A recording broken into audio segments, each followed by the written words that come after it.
बिहार में यूं तो कई ऐसे कारण हैं जिसकी वजह से लोगों का घर बार छूटता है, पर एक विपदा ऐसी है जो हर साल तय समय पर आती है और लोगों के साथ साथ घरों को अपने आगोश में लेना शुरू कर देती है। बात कर रहे हैं बिहार में हर साल आने वाली उस बाढ़ की जिसके बारे में सिर्फ बातें होती हैं। वो इसलिए क्योंकि एक बार फिर से बिहार के कई क्षेत्रों में बाढ़ का खतरा मंडराने लगा है।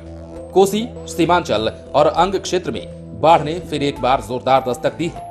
पटना में गंगा प्रमुख घाटों पर खतरे के निशान से ऊपर बह रही है। मानसून पूरे बिहार में सक्रिय है जिससे बारिश लगातार अब जारी रह सकती है। उधर पश्चिम बंगाल में गंगा पर बने फरक्का बराज के 63 गेट खोल दिए गए हैं जिससे करीब 15 से 17 क्यूसेक पानी डिस्चार्ज हो रहा है। बिहार में त्राहिमाम के संकेत हैं। बिहार में अचानक एक बार फिर से बाढ़ का संकट गहराता दिख रहा है। बंगाल में फरक्का बराज के 63 गेटों को पूरी तरीके से खोल दिया गया है। पटना में गंगा उफान पर है। लगभग सभी प्रमुख घाटों पर पानी लाल निशान के ऊपर बह रही है। गंगा किनारे के क्षेत्र के लिए अफसरों को अलर्ट किया गया है। एक तरफ जहां लगातार बारिश शुरू हो गई है तो वहीं यूपी और नेपाल की बारिश ने बिहार की चिंता और बढ़ा दी है। अगर पटना में गंगा का जलस्तर कुछ सेंटीमीटर और बढ़ा तो जिले में भी बाढ़ से तबाही मचेगी। बक्सर में चौसा मोहनिया हाईवे पर 3 फुट तक पानी चढ़ गया है। कर्मनाशा नदी के बढ़े जलस्तर से गांव में पानी घुस चुका है।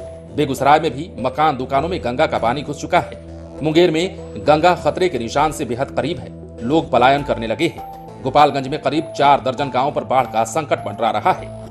कोसी सीमांचल क्षेत्र में बाढ़ से त्राहिमाम की स्थिति दिख रही है।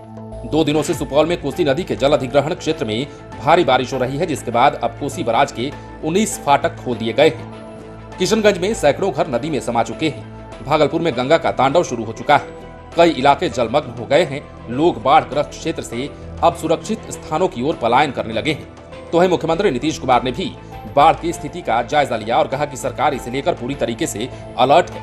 पटना में जायजा लेने के बाद उन्होंने वर्तमान स्थिति को खतरे से बाहर बताया, लेकिन ये भी कह दिया कि सभी को सतर्क रहने की जरूरत है। लेकिन बिहार के अलग अलग जिलों से जो तस्वीरें निकलकर सामने आ रही है, कहीं गंगा उफान पर है तो कहीं घर और गाँव डूब रहे हैं। ऐसे में अब पश्चिम बंगाल में गंगा पर बने फरक्का बराज के 63 गेट को खोल दिया गया है जिससे करीब 15 से 17 क्यूसेक पानी डिस्चार्ज हो रहा है। बिहार में हम इसलिए कह रहे हैं कि त्राहिमाम के संकेत हैं क्योंकि जो तस्वीरें अचानक से एक बार फिर निकलकर सामने आने लगी हैं वो डराने वाली है। हर तरफ गांव में पानी ही पानी नजर आता है। कई पंचायतें डूब गई हैं, कई लोगों के घर डूब गए हैं। लोग अब पलायन करने को एक बार फिर से मजबूर दिखाई देते हैं। सवाल हर साल की तरह इस साल भी यही है, या आखिर सरकार और जिला प्रशासन इस संकट से मुक्ति कब दिला पाएगी?